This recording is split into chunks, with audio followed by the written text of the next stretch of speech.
The 45-foot range, meaning the 44 and 46 boats, is the most in-demand option on the market. And when it comes to this range, the Dufour 44 is considered a top pick. And it holds a prestigious position because it has been a highly sought-after boat at the recent fall boat shows. There were often long lines of people eagerly waiting to see this boat. And it's exactly for the purpose of discussing the Dufour 44 that we traveled here to Punta Alla to meet Giovanni Tarantino from Race Nautica. They are the Dufour importers for Central Italy, and with him, I'll have a discussion to really get a thorough understanding and clear insight into what this boat is all about. And also the other boats that are actively and directly competing with it. Let's go aboard the Dufour 44.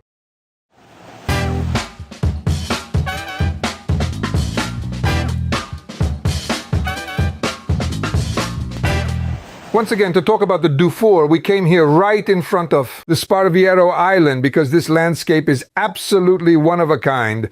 To my right, there's the Marina di Punta Alla, which I think is one of the most beautiful marinas. As I mentioned earlier in the introduction, we're over here in Italy with Giovanni Tarantino from Race Nautica. They are known to be the foremost Dufour dealers in all of Europe, known for selling the highest number of boats overall. And you definitely know Giovanni as Mr. Confirm because he consistently has this enduring habit of always responding with "I confirm" every time I criticize him, which always catches me off guard. Typically, when you criticize someone, you anticipate a different reaction, but he just simply confirms. So, Mr. Confirm, let's get started with the first point. We're on yes and no, so you need to give me 5 points, and then I'll give you the exact same points on all of the competing boats of the Dufour 44 series. What do you want to talk about as the first point? First of all, good morning. I just want to genuinely thank you for finally making the effort to come back and join us here in Punta Alla. We're currently on the new 44 model that we had previously looked at in Dusseldorf. And also in Genoa and Cannes. Yes, in Cannes and Genoa as well. So let's go ahead and start looking at this new boat. The entire structure is completely new, beginning with the beam, which is a generous 4.45 meters wide.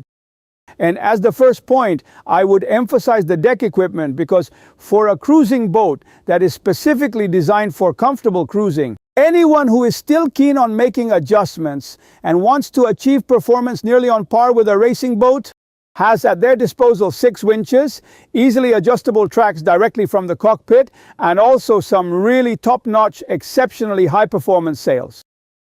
In competition with this boat, there is another boat that pays a great deal of attention to performance and is a notably fast boat. It's without a doubt the Sun Odyssey 440. I confirm that it's indeed a boat that competes with ours. However, I would say it's more in competition with our 41 model because our 41 has spaces very similar to the 44 with also a maximum beam of 4.30 meters. Even the Jeanneau Sun Odyssey 440, known for its size, is just a bit narrower. In fact, it's like this. Consider that the Sun Odyssey 440 has a beam of 4.29 meters compared to this one, which is 4.45 meters, but more importantly, it measures 12.64 meters at the hull compared to this one, which is 13.10 meters. So Giovanni isn't entirely wrong. The boat might indeed be closer to the Dufour 41 when you actually compare it to the Dufour 44. So, honestly, I'd be more interested in looking at a competitor like the Beneteau 46 instead of focusing on the... But the Beneteau 46 isn't primarily focused on speed as its utmost priority. Instead, it's actually about comfort, which in my opinion excels in certain aspects. It has larger volumes than this one. What can I say? The forward cabin of the Beneteau Oceanis 461 is bigger than this because the design extends the hull sides smoothly to the bow. We also have it here. We've seen this particular feature on other Dufour models, and I've already shown it to you on the 530 and 470. Additionally, we have this slightly softer edge as well, enhancing comfort and performance. There's also an elbow that consistently leans against the boat when it's beating, maintaining that position and creating large volumes. To be honest, there's really nothing else to mention. I've taken a look at this cabin, and it's still a pretty big cabin. So much so that you can split it in half and make 2, right? Make 2 cabins, each with its own bathroom. Because as you can see, this cabin here actually has a full bathroom, including a toilet. And there's another area in the owner's version that's all about the shower, and it's a really great shower. That space over there in the 4-cabin version actually becomes the 4th bathroom. No, the 3rd bathroom. The 3rd or the 4th bathroom? The 3rd or the 4th bathroom, Yes, because absolutely. I can have a version with 3 or 4 bathrooms. Perfect, great. And you stole another point from me because you made me talk about the Oceanis 46. So now let's move on to the 3rd point. The 3rd point, which is now considered our flagship feature, and is both the mainsail and a low boom, which helps in maintaining an excellent center of gravity. So, there's this practical passageway that conveniently runs between the biminis, considering we have two, one situated in the helm area, Well, that and the really other seems like a thoughtfully strong positioned point in the in your guest area. favor, if you ask me. I have to say that many clients choose Dufour because of the convenience of walking on the exceptionally wide side deck, and also going down without having to perform too many gymnastics and acrobatics is really quite useful, even when the seas are rough. For sure, Giovanni is definitely right, because when you look at the competition, meaning the other boats, have these really nice bimini tops, but all of them completely cover the entire cockpit starting from the helm. And when you take a step forward to make your way down into the cockpit and head to the guest area or the main helm station, it's definitely more difficult because you have to dock. Instead, what did they do? They made, as you can see in the images, there's a canopy in the helm area and another canopy in the seating area, which is commonly known as the guest area. There's a small space between the two and a noticeable step down. You can simply walk between the two canopies without having to duck at all. And there's a step down into the cockpit, making it very comfortable. However, to give an example, going back to the Sun Odyssey 44, they actually have a ramp that extends outside of the canopy and leads you with extreme comfort to the cockpit area. Well, I guess we've already talked about this topic. I know, but again, I know, there's but if this you remember, objection. there was another time when I explained how that specific system leads to having the aft cabins situated much lower and with even less volume in the aft cabins. And then, in my personal opinion, during rough sea conditions, the water tends to slide into the cockpit, frequently resulting in both the cockpit and the helm becoming quite wet and slippery. This, however, is one of Yes, mine. indeed, I remember now, you're right. I've Yes, already that's discussed correct. it elsewhere. We If I'm previously not wrong, discussed it in I've another already discussed episode. it elsewhere. I've already responded to you. Okay? All right, I see you're very prepared anyway. It's been a few months since you were here last, so I'm just trying to have more. And that's not everything. I'm here waiting for you at the next few points inside, because over there Yes, I'm really I'm sure. well prepared there. Right now, I would go see the inside. Because just like those tutoring sessions we did back in September, it's been months since you last came around and you delayed me until September, so we'll try to make it happen then. More All right. and more. Come on, let's head down below deck. Just follow us.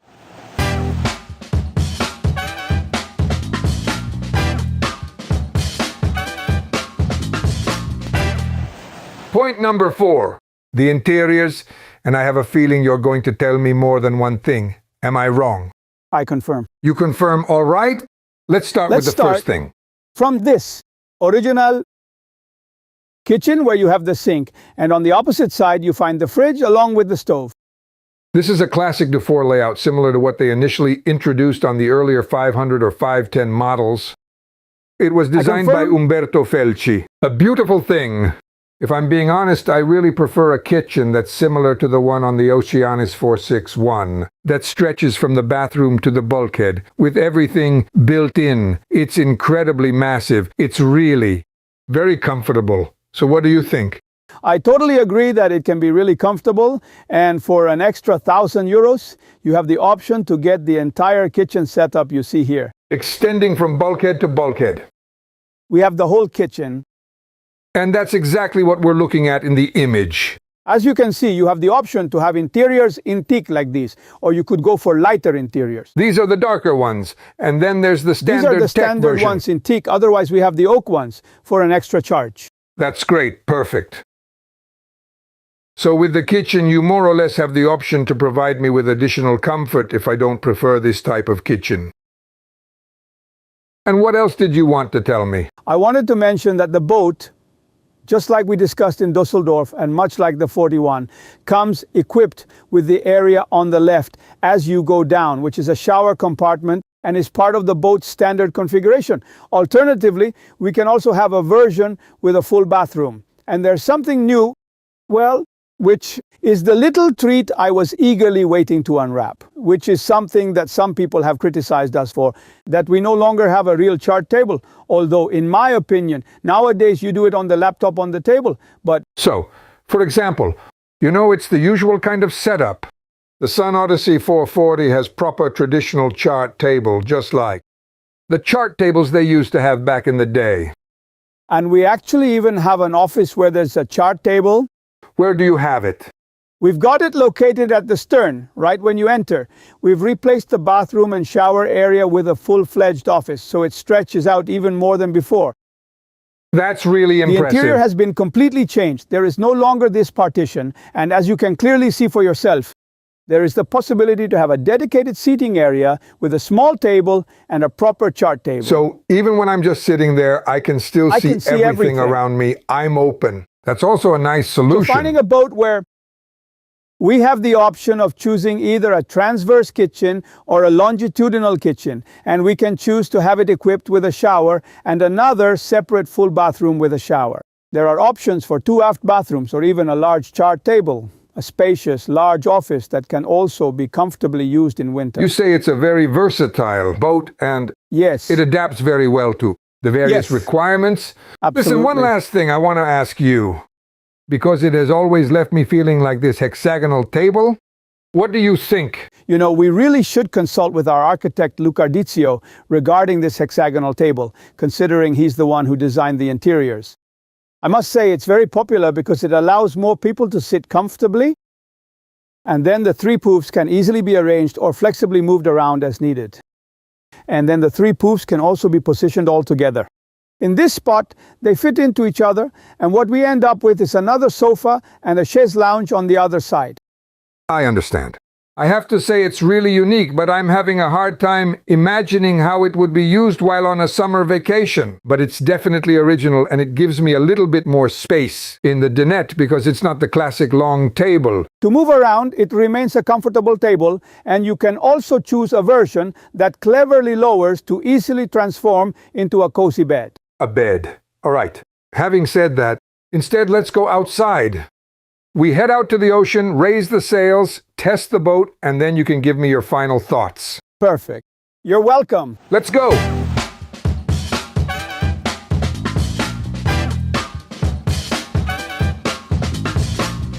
Point number 5. So we went out and raised the sails. There's a little bit of wind, not much, let's say, and you were waiting for this to talk to me about what exactly. Consider how we can sail a boat that, let's remember, is specifically designed for cruising and targeted towards a dedicated cruising audience. Even owners who seek a bit more fun and frequently smile genuinely often find success. When you have a Dufour in the lineup, with its superior equipment, they manage to enjoy themselves and truly excel in sailing performance. Yes, it's true. The boat goes really well. There's little wind, yet the boat is moving along very well. You consider that cruising boats like these generally aren't equipped with large sail plans. They usually come with quite limited sail plans to ensure safety and to make sure there's no excessive effort involved, and the fact that the boats can be operated by just a few people or even single-handedly. But when there's little wind, they suffer precisely because they don't have sail area. But when the wind begins to really pick up speed, as the wind picks up, the sail area becomes more proportionate, and that's when the boat starts to perform at its best. Right now we've got around 5 knots, maybe 5.5 knots of actual wind, but the boat is cruising along pretty nicely. We're moving at approximately 4 knots or possibly 4.5 knots. So basically it's a speed that's just right for a cruising boat. We could say it's absolutely perfect. But there are also other boats that behave exactly like this. What can I tell you? Recently I tried the Allen E6, and it sails beautifully and effortlessly. I have no doubt about it, but it is also significantly much longer. So yeah, it's actually a larger boat. We really must boat. compare the speed to the overall length of the boat as well, wouldn't you agree? Certainly. You need to make a comparison with boats that are the same length as the one I have. All right, the Oceanis 461, which unfortunately, as we pointed out before, this isn't exactly a boat that's designed for pure speed, so it's not a racing boat. They have a much larger hull, so there's a significantly greater amount of wetted surface. Felci somehow still manages to expertly craft those narrower waterlines, which means with a nice single rudder, we can steer really well. He sells Dufour, but honestly, it's not Felci who manages that part. Felci decided on narrow hulls because they provide advantages. With a narrow hull, you can control the boat more effectively, resulting in much smoother handling when navigating the sea, and reduces leeway significantly. And especially to have just the single rudder.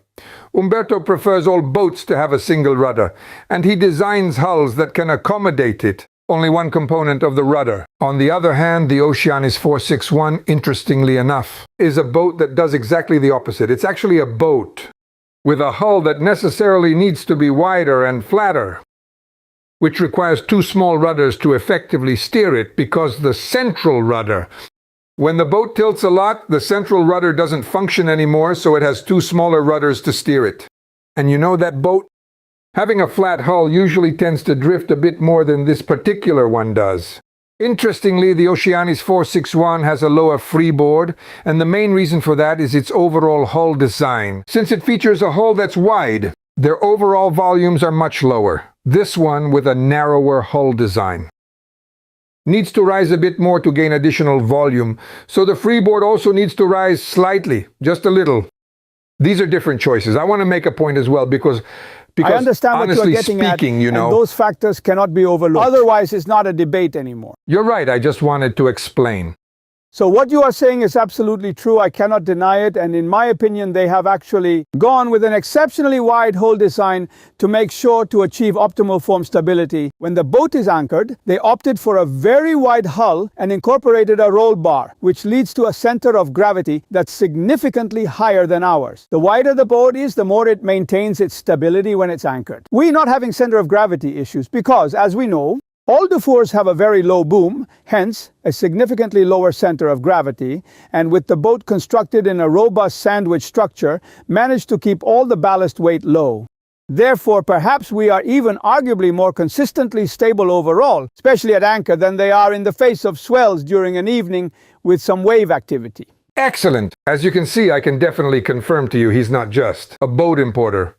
He's someone who really knows sailing inside out and can thoroughly analyze and evaluate boats with expertise. I mean, super thoroughly, like you mentioned. I told you that I was completely prepared, so I understand. You're totally right about that.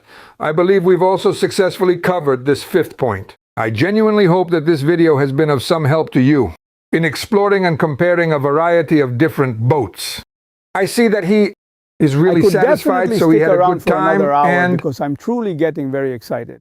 I am thrilled. Well, we are all genuinely happy, and I thank you so much for the attention you've given us. And I really hope to see you soon in the next video with SVN. Solo Vela Net.